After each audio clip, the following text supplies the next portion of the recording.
On connaît bien l'astrologie, on va dire occidentale, là, les Gémeaux, les Cancers, les Lions, les Vierges, mais on connaît pas mal tous ou presque peut-être notre signe chinois parce que ça fait quand même quelques années qu'on entend ça, mais on l'explore jamais. Hein? Exactement. Souvent, les gens en parlent, mais ils savent pas exactement ce que ça veut dire. C'est ça. Puis, il y a une grande différence entre l'astrologie occidentale et l'astrologie chinoise. C'est vraiment même dans la philosophie. C'est que nous, si je veux savoir ton signe, je vais te demander ton jour de naissance, puis même l'heure. C'est comme hyper précis. Les Chinois vont te demander ton année de naissance. OK, ça va être l'année. Oui, c'est comme si tout le monde dans l'année vont avoir le même signe. Alors, eux, ils ont vraiment une vision comme de génération, alors que nous, on a une vision qui est très individuelle. C'est vrai.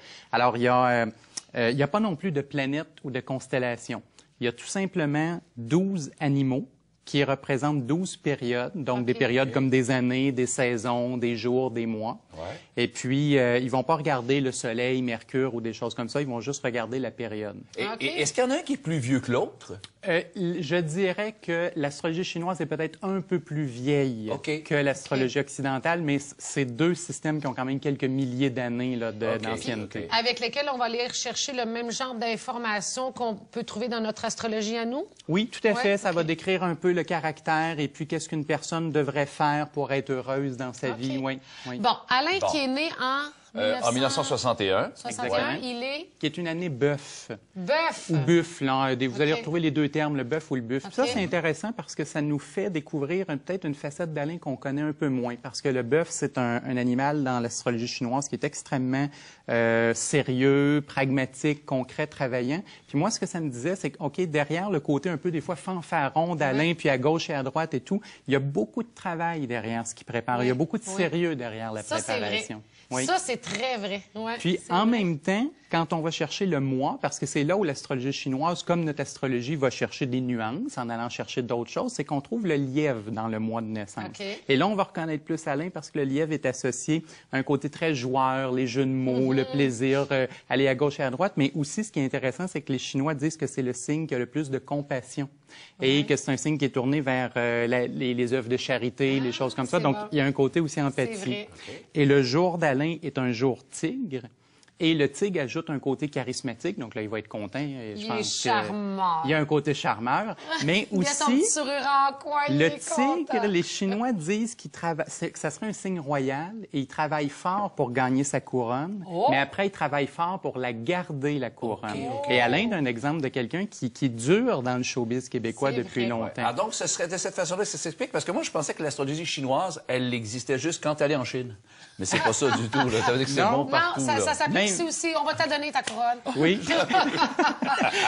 Moi, c'est 1967. Donc tu es une année chèvre. Alors là, on a quelqu'un qui est beaucoup plus calme, beaucoup tourné vers l'intérieur, qui a besoin de se ressourcer avec les proches, les amis, etc. Une fin de semaine dans un spa, c'est parfait pour la chèvre. J'aurais besoin de ça, justement. Mais il y a tout de suite une chose, si on saute au jour, le jour est rat. Et le rat, c'est presque le paradoxe parce que le rat a besoin de bouger, de prendre des nouveaux départs, d'être activé. Ça veut dire que ta vie, Josée, c'est une alternance entre le repos, mais qui ne doit pas durer trop longtemps parce que sinon, on s'ennuie, on s'enquilote.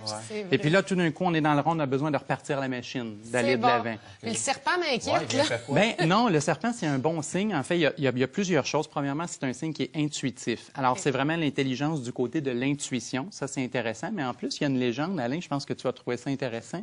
On dit que en dessous de l'endroit où dort le serpent se cache un trésor enfoui. Et les Chinois pensent que toute personne, comme José, qui a le signe du serpent dans sa date de naissance, est en quelque part appelée à faire une grande fortune. Wow! Alors, des maisons.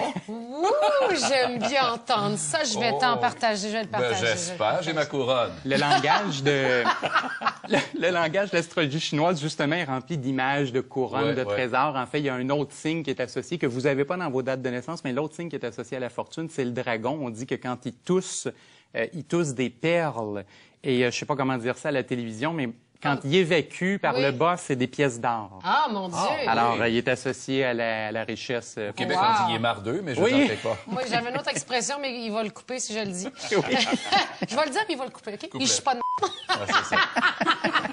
Ça fait mal quand ça passe, mais c'est payant. C'est ça, c'est ça c'est bien dit. Dis-moi, là, on dit que cette année, ça va être l'année du cheval, donc ça veut dire que les gens qui vont naître cette année seront des chevaux. Bon, les Chinois pensent effectivement que tous les nouveaux-nés depuis le début février, parce que le nouvel an chinois est toujours en février, mais eux, c'est pas toujours la même date à chaque année. Donc là, depuis le début février, c'est l'année du cheval. Okay. Tous les gens qui vont en naître vont être des chevaux, mais ils pensent que le cheval va influencer tout ce qu'on va vivre sur la planète. On va sortir de la Chine, justement. Oui? Donc, le cheval, c'est une énergie qui est extrêmement forte et qui peut être canalisée soit du côté de la guerre ou de la résolution des conflits. Okay. Alors, les Chinois pensent que 2014, l'année du cheval, va être une année dans laquelle il risque d'avoir beaucoup de conflits mondiaux, mais en même temps, de grands hommes vont se lever ou de grandes femmes vont se lever pour éteindre ces conflits-là. Au Québec, ça risque de nous toucher, par exemple, où il va y avoir des affrontements sur des idées. Bon, on en a pas mal de ce temps-ci, là. Les élections, la charte, ça risque de rester dans le portrait, mais moi, je serais même pas surpris que peut-être les carrés rouges reviennent ou d'autres groupes de manifestation reviennent, parce que c'est vraiment dans cette énergie-là.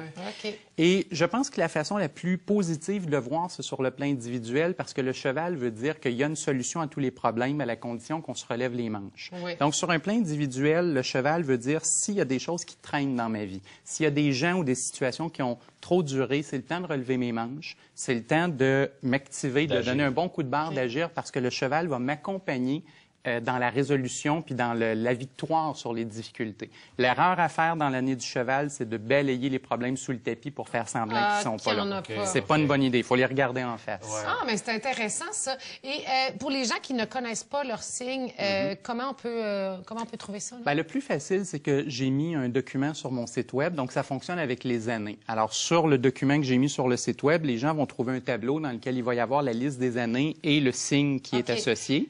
Et elle aura la définition aussi des signes. Puis, est-ce que l'astrologie chinoise fait aussi, quel signe qui va avec quel autre signe, comme tu avais déjà fait? Oui, tout à fait. En fait, en Chine, ce qui est assez étonnant, c'est que même en 2014, si on va en Chine, il y a encore beaucoup de mariages et d'employeurs-employés qui sont choisis en fonction de ça.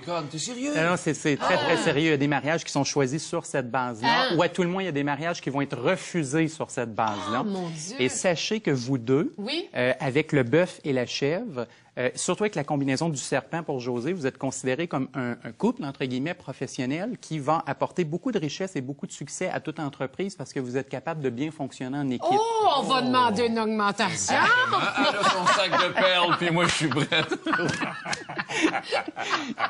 Oh my God! Hey, merci beaucoup, c'est le fun d'entendre ça. Merci, plaisir. Je me sens en Chine, tout à coup, je suis chinois. La couronne. Remettre de cheval pour organiser la maison. Ah, OK, c'est l'année du parfait. cheval, on met de l'organisation Ah, dans la on va maison. mettre ça clean. Parfait, au retour.